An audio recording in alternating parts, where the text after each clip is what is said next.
22 ans de révolution, le Mali toujours debout. En ce jour anniversaire, le président de la République par intérim rend hommage aux martyrs et lance deux messages forts, le courage et la persévérance pour relever les défis actuels. La vie reprend à Tombouctou sur tous les plans. Le gouverneur et l'ensemble des préfets des 5 cercles ont regagné la cité. La population est aussi de retour. L'affluence est grande au bord du fleuve Niger avec la reprise des activités du bac. Le point dans cette édition avec nos envoyés spéciaux. CAN Algérie 2013, demi-finale, fin de course pour les Aiglons. Ils ont été battus au tir au but 4-2 par le Ghana. Mesdames et messieurs, bonsoir. Merci de nous choisir pour vous informer. Bienvenue à cette édition. 26 mars 91, 26 mars 2013, la révolution démocratique et l'instauration du multipartisme au Mali ont 22 ans. À ce jour anniversaire, le président de la République par intérim a procédé ce matin au dépôt d'une gerbe de fleurs au pied du monument des martyrs. Une manière de rendre hommage aux victimes de mars 91 et d'inviter la génération actuelle au courage et à la persévérance afin de relever les défis actuels. Les précisions, c'est avec Bourama Traoui. Les morts ne sont pas morts, dit Birago Diop, un écrivain sénégalais. Preuve, 22 ans après la révolution du 26 mars 1991, les victimes restent plus vivaces dans les cœurs et dans les esprits du peuple malien. À cette date anniversaire, le président de la République par intérim sacrifie à une tradition, celle du dépôt d'une gerbe de fleurs au pied du monument dédié aux martyrs.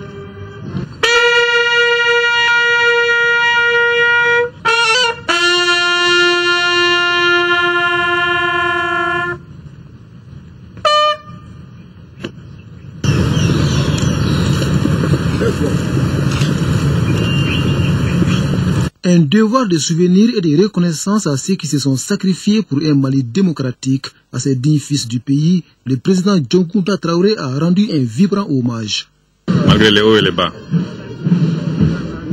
chaque Malienne et chaque Malien est convaincu que la démocratie était une chose nécessaire dans notre pays.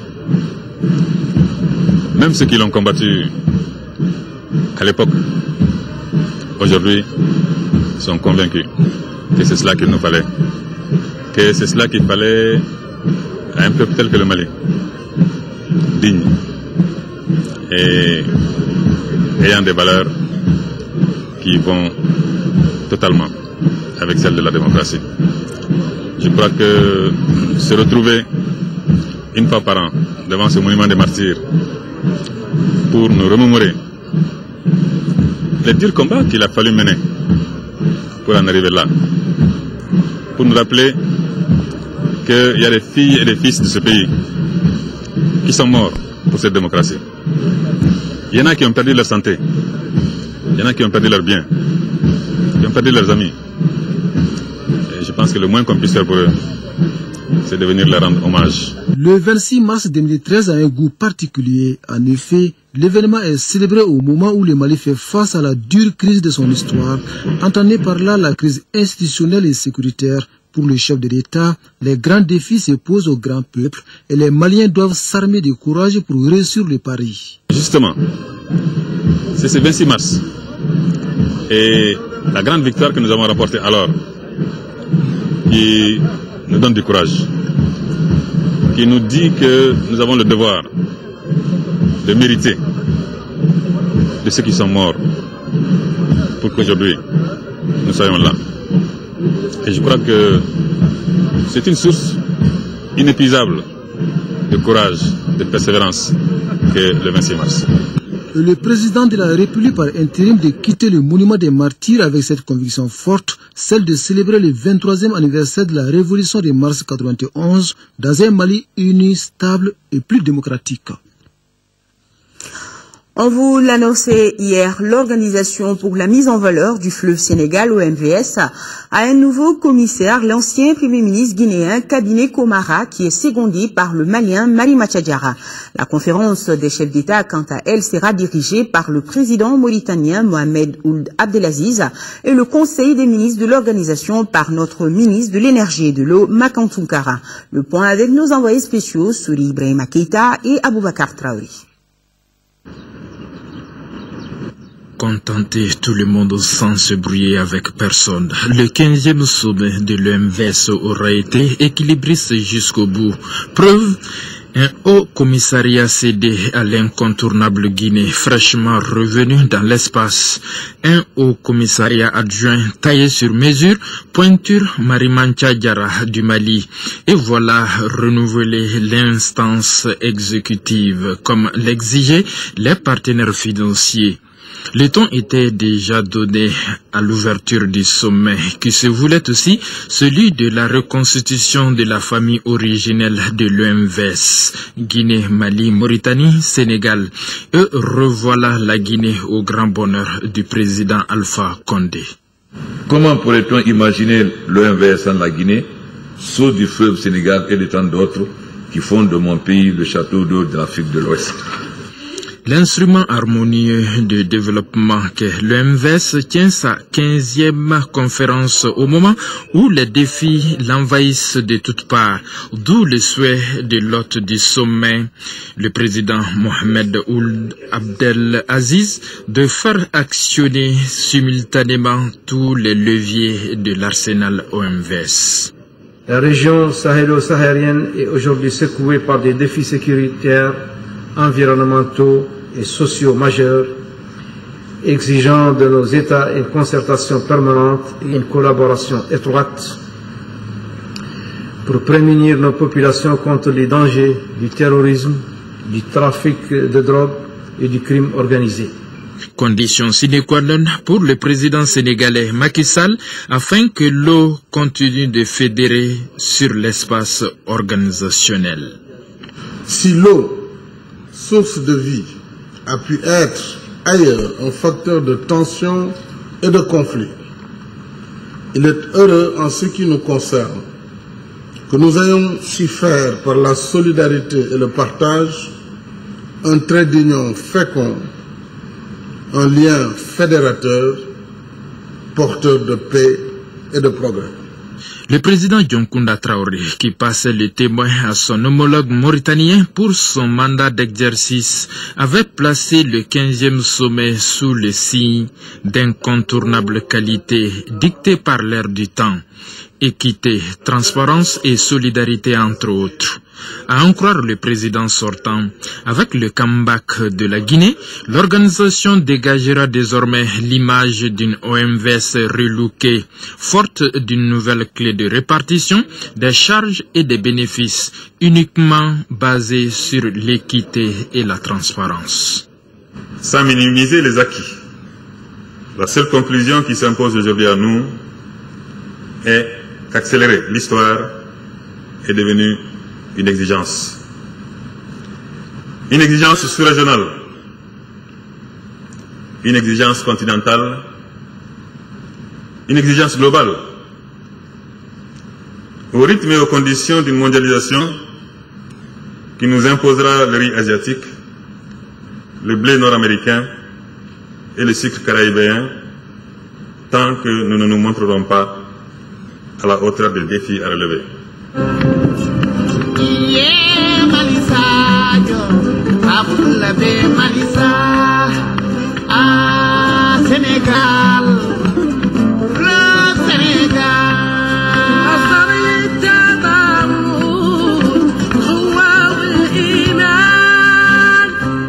C'est donc reparti pour une organisation où l'eau coule à volonté sur 1790 km du fleuve Sénégal, avec ses potentialités énormes. 375 000 hectares de terres agricoles aménagées, une puissance énergétique de 800 MWh par an, de quoi tonifier les volets énergie, navigation, irrigation et transport routier. En attendant la conférence convoquée en session extraordinaire, le courant passe parfaitement entre ceux qui se considèrent désormais comme cousins, n'en déplaise aux puristes des hautes fonctions de l'État. Vous savez, les Traoré sont les esclaves des Condé, tout le monde le sait dans le Manding.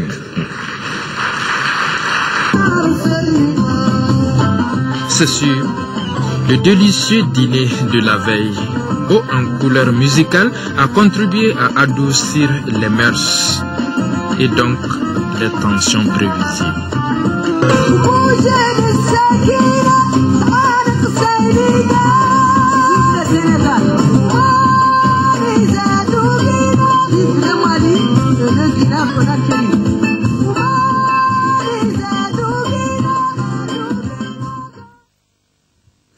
Voilà, à la fin des travaux, nos envoyés spéciaux ont abordé le tout nouveau président du Conseil des ministres de l'EMVS sur les satisfactions ou les déceptions du 15e sommet de l'Organisation pour la mise en valeur du fleuve Sénégal. Makan Toukara est au micro de Sori Ibrahima Keïta. L'EMVS, c'est un joyau entre les mains de nos 4 pays, à savoir la Guinée, le Sénégal, la Mauritanie et le Mali. C'est un joyau parce que ça permet de développer la coopération économique entre ces États, mais strictement sur la base de l'équité, c'est-à-dire qui investit plus à plus de bénéfices. Ceci étant, ça comporte 3 ou même 4 volets. Il y a un volet énergie. Il y a un volet transport. Vous avez un volet hydro-agricole. Et il y a un volet développement social. Concernant l'énergie, vous savez, tous nos pays ont aujourd'hui des difficultés. Là où je parle, le Mali est un délestage. Mais le Sénégal aussi. D'ailleurs, en dehors de notre zone, le Burkina Faso aussi. Et même le Ghana, et même la Côte d'Ivoire, ces derniers temps ont délesté. Nous avons des problèmes criards d'électricité. C'est ce qui plaide vers le développement rapide de sources de production supplémentaires. Revenons maintenant au renouvellement des instances. Est-ce que vous ne revenez pas un peu dessus par rapport à ça? Non, pas tout à fait, parce que la conférence des chefs d'État est l'instance délibérante de l'organisation OMVS. Le Conseil des ministres est l'organe d'exécution des résolutions de l'OMVS. Et ce Conseil des ministres est présidé ou sera présidé par moi-même. Et sur un tout autre plan, le président de l'Assemblée nationale de France a été reçu en audience par son homologue du Mali. L'entretien a porté sur l'accompagnement de l'Assemblée nationale du Mali dans le processus démocratique. Claude Bartolone, à sa sortie d'audience, est au micro de Mamourou Sidibé. D'abord, il fallait que je rende la politesse à mes collègues maliens qui étaient venus à l'Assemblée nationale, où nous avions déjà entendu leurs inquiétudes par rapport aux risques terroristes qui existaient au nord, et nous avions entendu leurs demandes pour que la France soit là, dans le cadre des résolutions qui ont été adoptées au Conseil de sécurité des Nations Unies, et dans le cadre de la demande qui avait été une demande écrite du président de la République malienne pour permettre au Mali de connaître l'intégrité territoriale. Et puis, j'avais eu l'occasion de le dire à mon collègue président de l'Assemblée nationale du Mali, j'ai souhaité que l'Assemblée nationale française soit à côté de l'Assemblée nationale du Mali pour affronter maintenant ce processus démocratique dans lequel va rentrer le Mali. Nos collaborateurs et les députés ont travaillé toute la journée. Nous allons l'un et l'autre présenter les conclusions de ces travaux à nos assemblées, et je suis sûr que l'Assemblée nationale pourra soutenir l'Assemblée nationale malienne dans le cadre de ce processus démocratique qui amènera les Maliens à choisir leur voie dans les semaines qui viennent.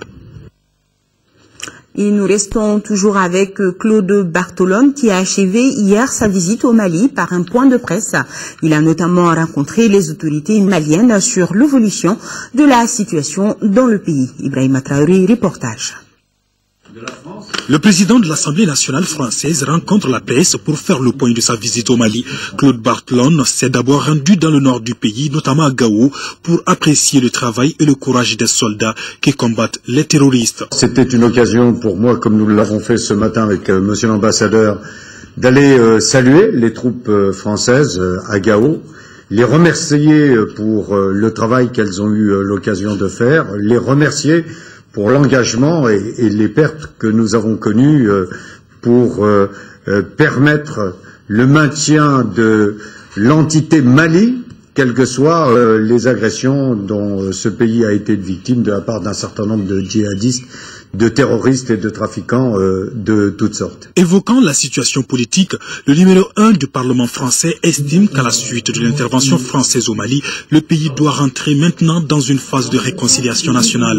Il espère que toutes les conditions seront réunies pour organiser des élections crédibles enjouées. Nous ne pourrons pas en rester simplement à une intervention militaire. Il doit y avoir, et c'est le travail essentiel du peuple malien, il doit y avoir une phase de réconciliation et puis il y aura une phase de démocratie. Le peuple malien aura à s'exprimer, c'est un engagement qu'ont déjà eu l'occasion de prendre les responsables politiques maliens devant les responsables européens et internationaux et français. Et dans ce cadre-là, j'ai souhaité que l'on puisse examiner les liens qui doivent être approfondie entre l'Assemblée malienne et l'Assemblée française pour aider les députés maliens, s'ils le souhaitent, à avoir un soutien législatif, à avoir un soutien en termes d'ingénierie parlementaire pour permettre de renforcer la parole du peuple malien à l'Assemblée nationale. Au cours de son séjour au Mali, Claude Barthelone a rencontré le Premier ministre Django Sissoko et son homologue Younousi Touré. Il leur a réitéré la disponibilité de son pays à aider le Mali à renforcer la démocratie parlementaire et surtout à traverser ces moments difficiles de son histoire. Sur un tout autre plan, un mot sur la hausse des prix des transports en commun à Bamako, une augmentation qui a provoqué beaucoup de mécontentement des usagers. Afin de trouver une rapide solution, certains membres du gouvernement ont rencontré le Conseil malien des transporteurs routiers, les syndicats et l'association des consommateurs. Les précisions avec Garibou Pérou. Les minibus de transport en commun ou encore les Sotraman sont depuis lundi invisibles dans la circulation à Bamako. Cet arrêt du travail fait suite à l'augmentation de 50 francs CFA sur l'ancien tarif. Pour trouver une solution que le gouvernement, le Conseil malien des transporteurs routiers, les syndicats des transporteurs et l'association des consommateurs se sont rencontrés ce mardi. Ce qui nous relie avec les transporteurs, ça c'est le comité de facilitation des transports. Là où nous sommes, on a beaucoup négocié avec les transporteurs. On est tombé d'accord sur certaines solutions. On est en crise. Tous les États du monde sont venus nous aider. Et je pense que ces transporteurs aussi sont des patriotes. Et ils ont compris et on est tombé sur des bonnes choses. À l'issue des deux rencontres, les transporteurs et nous sommes convenus, de la légitimité, du bien fondé, de l'augmentation des prix des transports en commun. Si c'est clair, il y aura augmentation, mais dans des proportions raisonnables. Le gouvernement invite toutes les populations au calme et invite aussi les transporteurs à travailler sur l'ancien tarif, c'est-à-dire de surseoir à l'augmentation des tarifs jusqu'à l'aboutissement du dialogue qu'on est en train de mener. L'économie nationale étant déjà fragilisée par la crise sécuritaire, il est donc cependant nécessaire et urgent de trouver une solution. Visite à Paris du 5e vice-président de l'Assemblée nationale, Ousseini Amion Guindo. Au menu de ce voyage, une rencontre avec l'ambassadeur tchadien en France. Il en a profité pour présenter les condoléances des députés au peuple tchadien. Pour rappel, le Tchad a perdu une vingtaine de soldats dans les combats au nord du Mali. Ousseini Amion Guindo a aussi rencontré les représentants des Maliens de France. Il les a invités à l'Union sacrée autour du pays. Voilà, la visite à Paris du 5e vice-président de l'Assemblée nationale, Ousseini Amion Guindo, qui a rencontré les représentants des Maliens de France. Il les a invités à l'Union sacrée autour du pays. L'ONG Œuvre malienne d'aide à l'enfance au Sahel vient d'élaborer un nouveau projet intitulé Bekungo. Il vise à faire l'évaluation des apprentissages scolaires par la société civile avec comme objectif premier l'amélioration de la qualité de l'éducation au Mali. Tchamoro Konaté. Malgré les efforts que consentent le gouvernement et ses partenaires en matière d'amélioration de la qualité de l'éducation, l'école malienne reste confrontée à des difficultés, effectifs pléthoriques et faible niveau des apprenants, entre autres. Je me demande, est-ce que nos enfants sont en train d'apprendre? C'est quand ils s'adressent à vous, des élèves qui sont au lycée, voire même dans les universités, ne parlent pas correctement le français, ni correctement leur propre langue. Face à la situation, l'ONG Œuvre malienne d'aide à l'enfance au Sahel a enclenché en 2011 un processus de suivi des scolaires du fondamental. Ce nouveau projet d'évaluation des apprentissages scolaires par la société civile BECNCO s'inscrit dans cette logique. Il s'agit d'un test du niveau des apprenants, test qui passe par l'implication des parents d'élèves et l'ensemble de la société civile.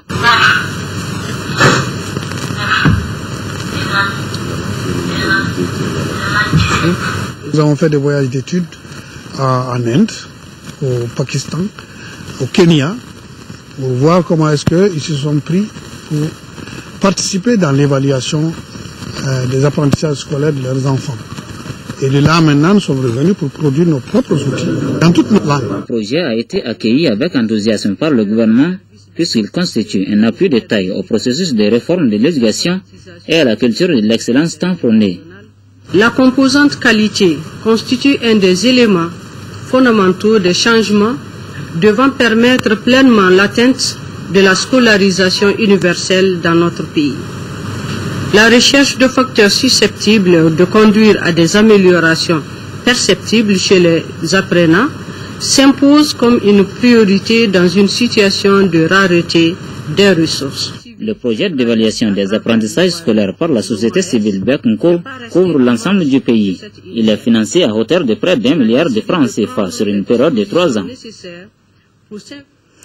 Ils sont de retour à Tombouctou. Il s'agit du gouverneur de la région, le colonel-major Mamadou Magara, et l'ensemble des préfets des 5 cercles. Une arrivée qui ouvre la voie à un retour définitif des fonctionnaires et agents de l'État. Le compte-rendu de nos collègues de la DIRPA Tombouctou avec la voix de Adama Djindi.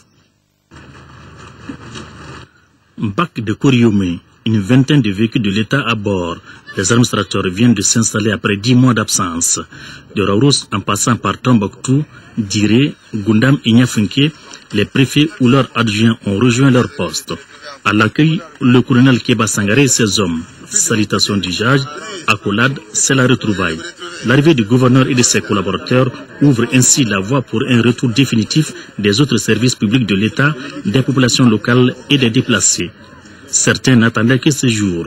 Il y a certains déplacés qui m'ont appelé de Mauritanie ou de Burkina Faso même, qui me disent, monsieur le gouverneur, dès que vous serez à Tombouctou, le lendemain, nous allons entamer notre retour. Donc cela veut dire, si le gouverneur est en place, le commandement de l'administration est en place, la sécurité aussi va venir forcément. La stabilité va venir forcément. Les relations économiques vont venir forcément.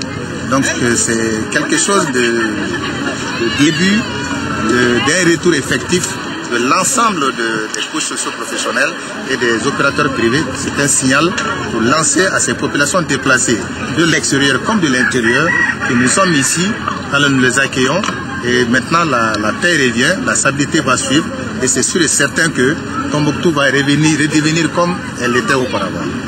Ce message semble entendu car nombreux sont les citoyens qui commencent à regagner la cité des 333 saints. Restons à Tombouctou où on constate également le retour des populations vu l'affluence au bord du fleuve Niger avec la reprise des activités du bac de la traversée. Notre correspondant Yéa Tandina nous en dit plus. Koriomé, port traditionnel des habitants de Tombouctou, retrouve une vie économique avec la reprise des activités du bac pour la traversée du fleuve. Les véhicules de transport venant de Mopti sont les premiers usagers de cet outil précieux. Et les passagers s'en réjouissent. On est très content de la reprise du bac, le moteur a été refait. Donc avant on traversait avec une pénasse qui tirait le bac, on payait 50 000, là actuellement c'est revenu jusqu'à 20 000 francs CFA. Depuis 11 mois de souffrance, maintenant je suis de retour. Alhamdoulilah, je remercie le bon Dieu.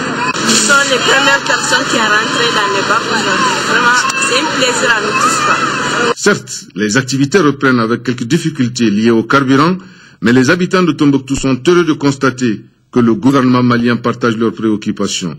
Les responsables du BAC aussi partagent le même avis. Chaque voyage, pour l'aller-retour, il faut 40 litres de carburant, pendant que les 40 litres actuellement à Tombouctou font 36 000 francs. Avec l'opération Starval, les militaires français, je leur donne le BAC gratuitement, je leur donne le personnel gratuitement, mais l'essence et les pirogues, c'est pas pour nous, donc ils s'en occupent de ça.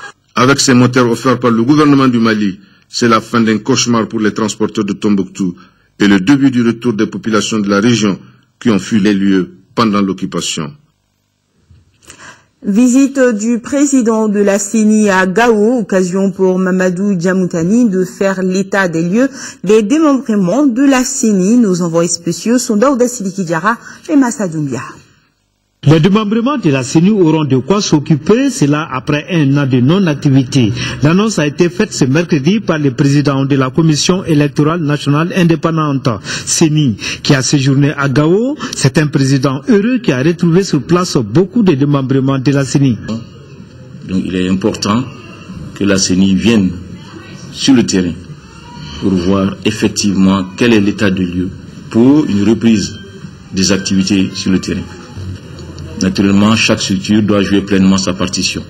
Une autre surprise, c'est la présence du gouverneur avec tout son staff et les préfets des 4 cercles de la 7e région. Les conditions matérielles sont réunies pour organiser les élections en juillet 2013, a rassuré Mamadou Djamoutani. Par rapport au vote des réfugiés, quelques soucis existent. C'est important le vote des réfugiés et le vote des déplacés. Vous savez, au Mali, le droit de vote est un droit constitutionnel. Et une des missions de la CENI, justement, c'est de veiller à ce que le droit de l'électeur soit respecté. Donc, nous sommes inquiets du vote des réfugiés et des déplacés. C'est le fichier biométrique qui est retenu pour les élections de juillet 2013. La CENI compte 795 démembrements, totalisant 4644 membres à travers les pays. Un mot d'éducation, les étudiants utiliseront désormais des cartes à puce en lieu et place des cartes magnétiques, un changement voulu par Ecobank afin de mieux sécuriser le retrait des bourses d'étudiants. La cérémonie de lancement a eu lieu hier, c'était en présence de Rachel Tessougi. Désormais, les étudiants n'utiliseront plus les cartes magnétiques pour le retrait de leurs bourses. Plus de 72 000 cartes à puce seront délivrées par Ecobank à toutes les universités de Bamako. Ce changement contribue à sécuriser la procédure de retrait des bourses d'étudiants. Le changement de carte s'est opéré au niveau même de Ecobank Group.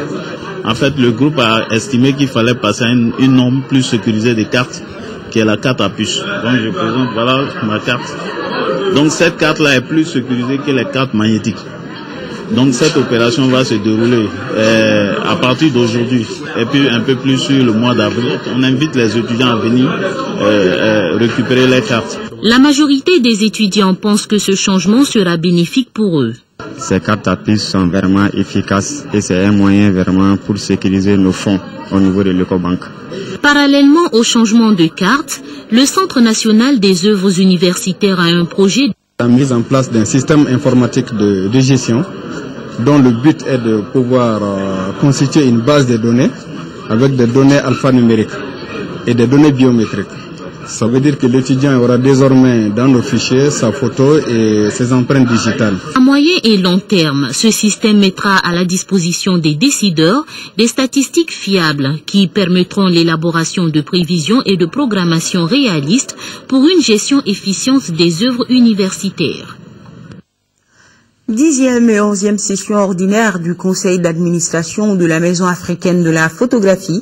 Le budget prévisionnel revu à la baisse est estimé à 87 millions de francs CFA. Garibou Pérou, les détails. Au cours de cette 10e et 11e session ordinaire du conseil d'administration de la Maison africaine de la photographie, les administrateurs ont d'abord fait les bilans et la situation d'exécution du budget 2012. Ils ont ensuite examiné le programme d'activité et le projet budgétaire 2013. La Maison africaine de la photographie, en tant qu'établissement chargé de la promotion et de la diffusion des œuvres photographiques, n'a pas échappé aux contraintes majeures de l'année qui vient de s'écouler. Nous sommes à peine à 70% des ressources qui nous sont habituellement allouées. Donc notre programme d'activité 2012 par exemple n'a pu être correctement exécuté. Sur une dizaine d'activités, en fait, nous n'avons réalisé que 3. La subvention de l'État pour le budget 2013 se chiffre à la somme de 87 478 000 francs CFA. Il s'agira donc de reconduire les activités qui n'ont pas été réalisées en 2012 et qui restent pertinentes dans le contexte actuel. Courant 2012, la Maison africaine de la photographie, dans le cadre de la Semaine nationale du patrimoine culturel, a organisé une exposition de photographie sur le paysage urbain de Gao et une session de formation en vue de stimuler la création photographique au Mali. À propos de l'année en cours, les œuvres de Mamadou Konaté, prix Accord 2005, seront présentées au public. L'établissement projette aussi des inventaires d'images sur l'histoire et les changements politiques, socio-économiques et culturels de notre pays. En 5e région, tenue de la 6e session du comité régional de suivi et de coordination du projet d'appui aux communautés rurales PACR.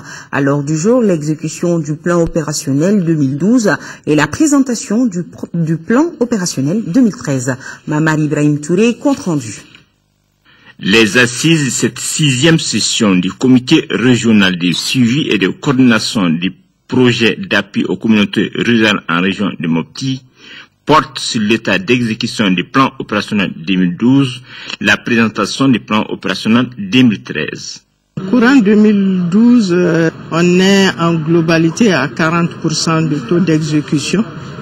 Et ce qui reste à faire pour 2013, c'est surtout parachever tout ce qu'on avait commencé afin d'atteindre les objectifs assignés pour la région, à savoir 257 conventions d'appui aux coopératives, 140 conventions pour les collectivités et l'appui à un certain nombre de structures, d'écoles, de mutuelles et d'ASACO. Nous avons fait une forte recommandation qu'un portage politique soit assuré par les collectivités territoriales en vue d'assurer le plaidoyer pour une rallonge, une prolongation de ce programme-là jusqu'à fin d'année 2013, mais aussi négocier une autre phase. La session recommande également de développer la synergie entre les acteurs sur le terrain à travers les cadres de concertation, d'élaborer et mettre en place un mécanisme de pérennisation des actions et enfin susciter l'appropriation des acquis du projet par les structures pérennes. Plan Mali, désormais opérationnel en 5e région avec l'ouverture de ses bureaux à Sévaré, une réponse à la crise qui traverse le pays pour mieux être aux côtés des populations dans le besoin. C'est ce qui nous dit Yacouba Maïga. Cette nouvelle représentation de Plan Mali à Mopti couvrira les cercles de Mopti et de Douanza. Elle sera chargée de la mise en œuvre de plusieurs projets d'assistance humanitaire en réponse à la crise humanitaire qui sévit dans la région de Mopti. Notre mission, c'est de nous battre ensemble avec tous les acteurs afin que ces enfants les plus marginalisés puissent sortir du sous-développement, puissent avoir leur mot à dire, puissent contribuer dans le développement de leur pays.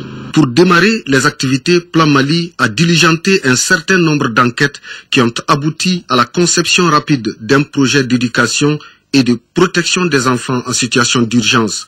Ce projet sera exécuté en collaboration avec Caritas Mopti dans les communes les plus affectées de la région. Votre présence aujourd'hui, après les appuis en vivres et kits scolaires aux enfants déplacés depuis les premières heures de la crise, et le témoignage de l'engagement de votre organisation aux côtés des autorités nationales et régionales dans la gestion de la crise. Les activités du Plan Mali à Mopti vont se focaliser entre autres sur l'amélioration des conditions de vie et d'études des enfants vulnérables et déplacés, ainsi que la formation des enseignants sur la pratique pédagogique et sur la prise en charge psychosociale des enfants. De la culture dans cette édition, les artistes plasticiens de Bamako se mobilisent pour l'unité de la nation. C'est à la faveur d'une exposition d'art qui se déroule au Musée national. Ces artistes s'engagent à reverser 50% des prix d'achat des tableaux à l'effort de guerre. Cheikh Oumar Sangari. Concilier la créativité artistique avec l'engagement pour la cause de la nation, tel est l'objectif principal de cette exposition d'œuvres d'art. Le thème choisi est « Pour un Mali un et indivisible, fier de ses valeurs culturelles ». L'activité s'inscrit dans le cadre du volet culture et citoyenneté du plan d'action de la direction régionale de la culture. La culture, c'est un socle du développement. C'est à travers cette exposition que nous allons essayer d'amener au moins notre modeste contribution à la consolidation du Maliba, de notre pays. Les œuvres exposées parlent du Mali dans toute sa diversité, du nord au sud. Pour le chef du département, parrain de l'événement, la créativité de nos artistes est mise à profit pour la mobilisation nationale. Une telle initiative témoigne éloquemment de la solidarité indéfectible de nos artistes plasticiens à l'égard du peuple malien qui est en train de vivre dans la chair et dans l'âme une des pires tragédies de son histoire. Un peuple dont le courage et l'exemplarité continuent de forcer l'abnégation. Face à une situation de crise de ce genre, l'art apparaît en quelque sorte comme une aubaine pour puiser dans le tréfonds de nos ressources intérieures des ressorts psychologiques et moraux qui permettent de réagir dans un ultime sursaut de résistance. En accord avec les auteurs des œuvres exposées, les 50% du prix d'achat de chaque tableau seront reversés en guise de contribution à l'effort de guerre. Culture toujours, le Mali sera à l'honneur le mois prochain à Charlieu, près de Lyon, en France, à travers une exposition présentée par l'architecte designer Cheikh Diallo, intitulée Sur le fil de la tradition. Cette exposition présente une sélection exceptionnelle de mobilier et objets issus des ateliers de Bamako, des œuvres confectionnées à la main par des artisans locaux. Pour plus de précision, nous écoutons le designer Cheikh Diallo. Il est au micro de Molibo Soirée. Sur le fil de la tradition, pourquoi? Parce que pour ceux qui connaissent mon combat depuis plus d'une trentaine d'années maintenant, j'ai toujours voulu mettre la tradition au service de la modernité. Depuis quelque temps, je me suis intéressé au travail que faisaient les tresseurs de chaises avec les fils nylon. Je voulais changer un peu l'usage et puis un peu la fonction et lui donner peut-être des relents esthétiques différents. Donc on a voulu magnifier ce savoir-faire à travers la dextérité des artisans. Donc la tradition demeure et autour du fil, on peut réussir à développer des projets de design qui dépassent la juste curiosité. Cette exposition se déroulera du mois d'avril, mi-avril, précisément le 19, jusqu'en décembre. Donc plus de 7 mois seront consacrés à mon travail qui est fait à Bamako, parce que c'est du Made in Mali. Concernant le travail du fil que j'aimerais montrer et partager avec la France et peut-être le monde entier. Allez du sport, le Ghana élimine le Mali en demi-finale de la CAN Junior par 4 tirs au but à 2 à l'issue des 120 minutes.